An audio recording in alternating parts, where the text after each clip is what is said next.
Hello students, आज हम पढ़ेंगे रासायनिक अभिक्रियाओं के प्रकार। तो रासायनिक अभिक्रियाओं के प्रकार पढ़ने से पहले हम जो है वो देखते हैं कि रासायनिक अभिक्रियाओं में होता क्या है। रासायनिक अभिक्रियाओं के दौरान एक्चुअल में जो है वो कुछ जो बंध है उन यौगिकों के बीच में, उनमें से कुछ बंध जो है वो टूट जाते हैं और कुछ जो है वो नए बंध जो है वो उनके स्थान पर जो है वो बनते हैं। तो इसी से नए यौगिक जो है वो बनते और इस तरह से रासायनिक अभिक्रिया जो है वो संपन्न होती है। तो रासायनिक अभिक्रिया के दौरान यौगिकों के परमाणुओं में कोई जो है वो चेंज नहीं आता है, जितने परमाणु हैं वही रहेंगे, वो के वही परमाणु जो है वो रहेंगे, लेकिन उनके यौगिकों के जो परमाणु हैं उनके बीच में उपस्थित जो रासायनिक बंध है उसमें परिवर्तन होता है और इस दौरान कुछ नए रासायनिक बंध बनते हैं और कुछ जो वो पुराने टूट जाते हैं और इसी की वजह से नए यौगिक बनते हैं। तो इससे जो वो नए यौगिक बनेंगे मींस रासायनिक अभिक्रिया जो वो संपन्न हो जाएगी और नए जो वो यौगिक हमको जो वो मिलते हैं। अब ये रासायनिक अभिक्रियाएं कितने प्रकार की होती है, इसको जो वो लेकर हम जो वो आज आगे की बात करते हैं। तो रासायनिक अभिक्रियाओं के प्रकार, सबसे पहले रासायनिक अभिक्रियाओं के प्रकार में जो वो हम पढ़ेंगे संयोजन अभिक्रिया। तो संयोजन अभिक्रिया जो वो देखते हैं। पहली अभिक्रिया संयोजन अभिक्रिया।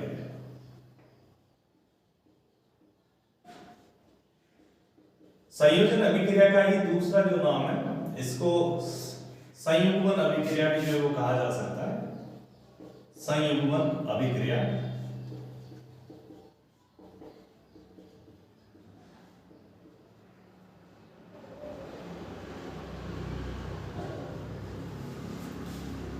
जैसा कि नाम से जो पता चल रहा है, संयोजन, संयोजन का मतलब होता है जुड़ना, या संयुग्मन इसका मींस भी जो वही है जुड़ना। तो इस अभिक्रिया के नाम से पता चल रहा है कि वह अभिक्रिया जिसके अंदर दो या दो से ज्यादा अभिकारक आपस में जुड़ करके एक नया उत्पाद बना है, उस अभिक्रिया को जो नाम दिया जाएगा संयुग्मन अभिक्रिया या संयोजन अभिक्रिया। एक बार परिभाषा लिख देते हैं हम। वह रासायनिक अभिक्रिया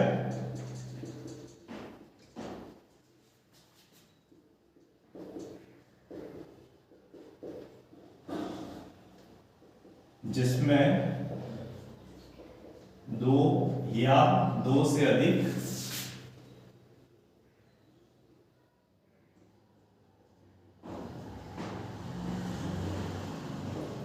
अभिकारक आपस में जुड़कर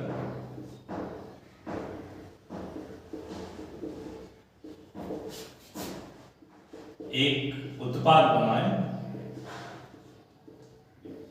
एक उत्पाद बनाते हैं, संयोजन अभिक्रिया कहलाती है।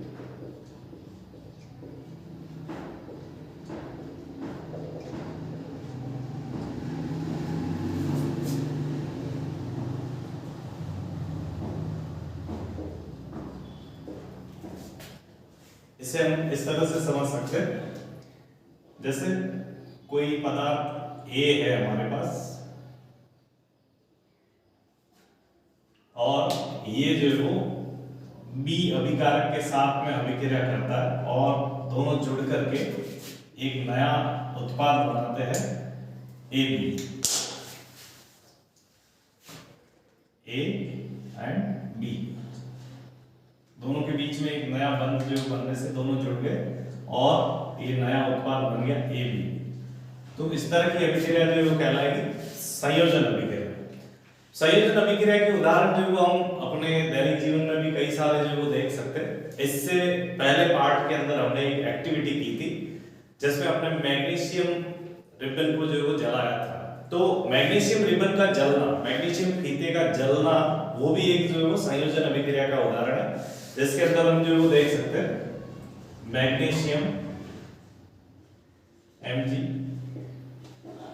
जलने का मतलब ऑक्सीजन से क्रिया जो है वो दहन यानी ऑक्सीजन से क्रिया। तो वो मैग्नीशियम का फीता ऑक्सीजन से क्रिया कर रहा था, मैग्नीशियम और ऑक्सीजन दोनों आपस में जुड़ रहे थे और जुड़ करके एक नया उत्पाद बना रहे थे, मैग्नीशियम ऑक्साइड। तो इस तरह से दो अभिकारक, इस अभिक्रिया के अंदर दो अभिकारक जो है वो मैग्नीशियम और ऑक्सीजन दोनों अलग अलग जो है और वो दोनों आपस में क्रिया करने के दौरान जुड़ रहे और जुड़ करके एक नया उत्पाद बना रहे मैग्नीशियम ऑक्साइड। तो इस तरह से ये जो है वो एक उदाहरण है संयोजन अभिक्रिया का, मैग्नीशियम ऑक्साइड।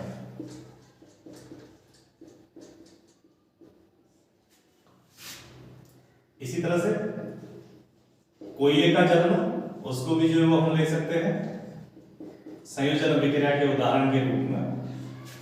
तो कोयला यानी कार्बन, और जब ये ऑक्सीजन के साथ क्रिया करेगा तब कार्बन डाइऑक्साइड गैस जो है वो बनाता है। तो ये भी जो है वो एक संयोजन अभिक्रिया का जो है वो उदाहरण है, इसे आसानी से जो है वो लिया जा सकता है। इसी तरह से जब हाइड्रोजन गैस और ऑक्सीजन गैस आपस में जुड़ती है तो उनके जुड़ने से जल बनता है, वो भी एक संयोजन अभिक्रिया का उदाहरण जो है वो ले सकते हैं हम। तो hydrogen gas plus oxygen gas, दोनों का जुड़ना, दोनों जुड़ करके जो है वो जल के अणु बनाएंगे, और इस तरह से ये भी जो है वो संयोजन अभिक्रिया का जो है वो एक उदाहरण जो है वो ले सकते हैं। इसी तरह से कैल्शियम ऑक्साइड CaO जिसे कहा जाता है कैल्शियम ऑक्साइड,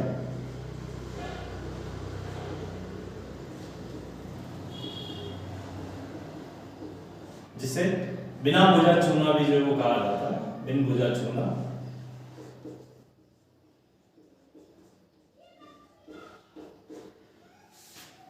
इस कैल्शियम ऑक्साइड को जो है जब जल के साथ क्रिया करवाई जाती है H2O,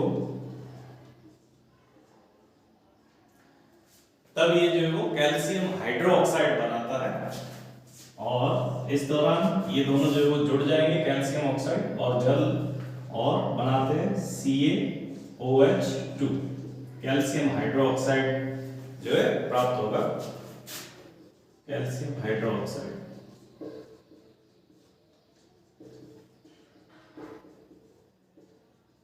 जिसे बुझा हुआ चूना भी जो कहा जाता है, बुझा हुआ चूना। तो यहां पर भी हम देख सकते हैं कैल्शियम ऑक्साइड और जल दोनों आपस में जुड़ करके एक उत्पाद बना रहे हैं कैल्शियम हाइड्रोक्साइड, जिसे बुझा हुआ चूना जो है वो कहा जाता है। इस अभिक्रिया के दौरान जो है वो काफी ज्यादा मात्रा में ऊष्मा भी बाहर जो है वो निकलेगी। जब हम चूने को जो है वो बिन बुझे चूने को पानी के अंदर जो है वो डालते हैं, तो इस दौरान जो है वो पानी जो है वो गर्म हो जाएगा, वो विलयन जो है वो गर्म हो जाएगी, जिसकी वजह से ऊष्मा जो है वो यहाँ पर जो है वो बाहर निकलेगी। तो यह जो है वो साथ ही साथ में संयोजन अभिक्रिया के साथ में इसका जो है वो ऊष्मा क्षेपी अभिक्रिया का भी जो है वो उदाहरण है। इस कैल्शियम हाइड्रोक्साइड जो है इसका उपयोग, इस विलयन का उपयोग दीवारों पर सफेदी करने में जो वो किया जाता है। तो सफेदी करने के दौरान जो है वो ये कैल्शियम हाइड्रोक्साइड जब दीवारों पे जो वो लगाया जाएगा तो ये वायुमंडल के अंदर उपस्थित कार्बन डाइऑक्साइड गैस जो है उससे अभिक्रिया करेगा, और उससे अभिक्रिया करके एक नया उत्पाद जो वो बना लेता है कैल्शियम कार्बोनेट। यहां से Ca, यहां से CO2, और साथ ही साथ में एक ऑक्सीजन जो है वो हाइड्रोक्साइड से भी जो वो लेगा, और इस तरह से CaCO3 बनाएगा। साथ ही साथ में जो है वो दो हाइड्रोजन और एक बचा हुआ ऑक्सीजन, यहां से जल का अणु जो वो बनेगा। तो इस अभिक्रिया में जो है वो जब कैल्शियम हाइड्रोक्साइड के विलयन को दीवार पर जो है वो सफेदी की जाती है, तो कार्बन डाइऑक्साइड वायुमंडल में जो उपस्थित है वो इस कैल्शियम हाइड्रोक्साइड के विलयन से क्रिया करेगी, और कैल्शियम कार्बोनेट की जो एक पतली परत जो है दीवार पर जो वो जमा हो जाएगी। क्योंकि ये अभिक्रिया थोड़ी स्लो है, तो इस परत को बनने में हो सकता है 2 से 3 दिन जो वो लगते हैं। तो 2 से 3 दिन के बाद में जो वो दीवार पर इस परत के बन जाने की वजह से चमक जो है वो उत्पन्न हो जाएगी, एक सफेद रंग की जो है बिल्कुल व्हाइटनेस जो है वो चमक जो है वो दिखाई देगी हमको। और ये चमक जो है वो कैल्शियम कार्बोनेट की वजह से जो वो आएगी। तो ये कैल्शियम कार्बोनेट,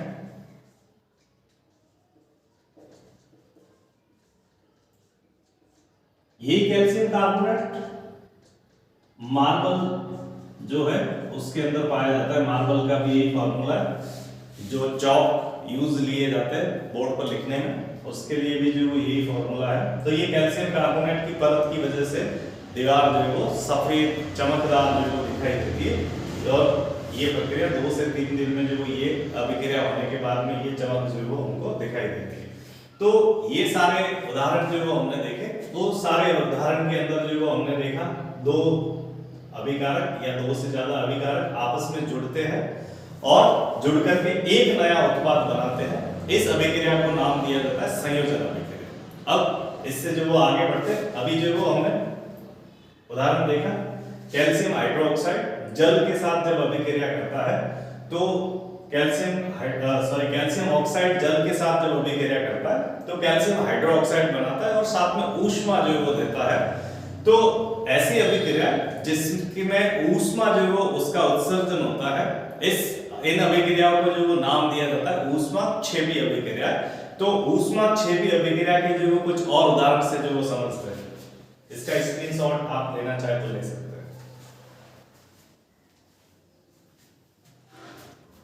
ऊष्माक्षेपी अभिक्रिया तो वे रासायनिक अभिक्रिया जिनमें अभिक्रिया के दौरान ऊष्मा का उत्सर्जन जो होगा, बाहर ऊष्मा निकलेगी, वो अभिक्रिया कहलाती है ऊष्माक्षेपी अभिक्रिया। ऊष्मा का क्षेपण हो जिसमें ऊष्मा जो बाहर निकले।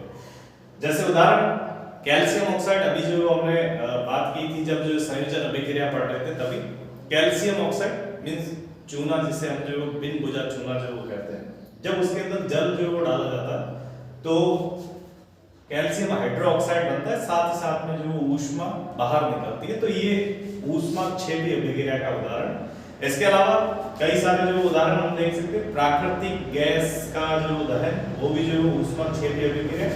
प्राकृतिक गैस जो है उसके अंदर मेथेन जो वो आता है मुख्यतः। तो मेथेन जब ऑक्सीजन के साथ में जो क्रिया करती है तो कार्बन डाइऑक्साइड बनाती है, साथ ही साथ में जो वो जल बनता है और साथ में ऊष्मा जो है वो बाहर निकलती है। तो ये भी ऊष्माक्षेपी अभिक्रिया का जो उदाहरण। कोयले का दहन, ये भी जो है वो ऊष्माक्षेपी अभिक्रिया का उदाहरण है, जिसमें कोयला मींस कार्बन ऑक्सीजन के साथ क्रिया करके कार्बन डाइऑक्साइड गैस बनाता है और साथ में ऊष्मा का उत्सर्जन होगा। श्वसन प्रक्रिया जो है वो, जो हमको जो है वो जितने भी हमारे शरीर की जो जितने भी जो कार्य कर रहे हैं हम जो है वो, तो उन सभी काम को करने के लिए जो है हमको ऊर्जा की आवश्यकता होती है और वो ऊर्जा हमें जो है वो भोजन से मिल रही है। और ये भोजन जो हम खा रहे हैं वो भोजन, उसका पाचन होने के बाद में वो कोशिकाओं में जाएगा और ग्लूकोज के फॉर्म के अंदर जो आ जाता है वहां पर। तो ग्लूकोज के फॉर्म में जो है वो ये कोशिकाओं के अंदर जो है वो जाकर के ऑक्सीजन के साथ में जो है वो ये ऑक्सीजन इसको जो है वो दहन करेगी या ऑक्सीजन के साथ इसका जो ऑक्सीकरण होगा, जिससे ये ग्लूकोज और ऑक्सीजन क्रिया करके कार्बन डाइऑक्साइड, जल और साथ ही साथ में ऊर्जा जो है वो बनेगी। ये ऊर्जा एटीपी के फॉर्म में वैसे जो स्टोर रहेगी और इसी ऊर्जा का उपयोग जो है वो अलग अलग कार्य को करने में किया जाएगा।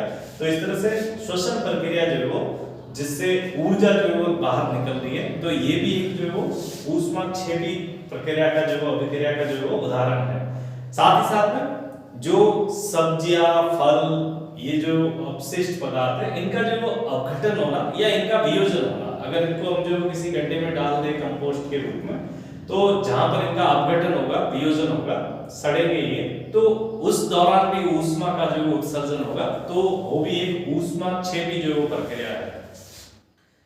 इसका जस्ट उल्टी एक जो अभिक्रिया है ऊष्मा शोषी अभिक्रिया। नाम से ही पता चलता है ऊष्मा प्लस शोषी, यानी ऊष्मा का शोषण होना, अंदर जो वो अवशोषित करना ऊष्मा को। तो वे रासायनिक अभिक्रिया जिनमें अभिक्रिया के दौरान ऊष्मा का अवशोषण होता है, ऊष्मा अपने अंदर ली जाती है, तो वो प्रक्रिया जो या वो अभिक्रिया कहलाएगी ऊष्मा शोषी अभिक्रिया।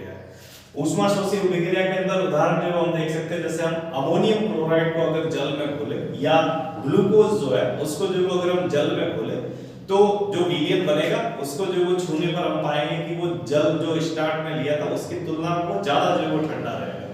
तो ये जो चूंकि एक ऊष्मा शोषी अभिक्रिया है, जो वो ग्लूकोज का घुलना या अमोनियम क्लोराइड का घुलना जल में जो है वो, तो ये घुलने के दौरान जो वो ऊष्मा इसको जो वो चाहिए जो कि वो जल से जो वो प्राप्त करेगा, तो इसलिए जल की ऊष्मा कम हो जाएगी और वो विलियन जो वो ठंडा हो जाता है। तो वो ये ऊष्मा शोषी प्रक्रिया जो है वो प्रक्रम है एक। इसी तरह से जितनी जो वो हम आगे पढ़ेंगे जो वो वियोजन अभिक्रिया जो है वो इससे आगे, तो उस वियोजन अभिक्रिया के अंदर जो है वो हम पाएंगे जो है वो वियोजन का मतलब टूटना। तो टूटने के लिए जो है वो ऊष्मा की जरूरत होगी, जिसमें ऊष्मा जो वो ली जाएगी, जिसकी मदद से जो वो कोई अभिकारक टूटेगा। तो वो सारे जो वो ऊष्मा शोषी अभिक्रिया के उदाहरण होंगे, जिसमें से एक यहाँ लिखा है कैल्शियम कार्बोनेट।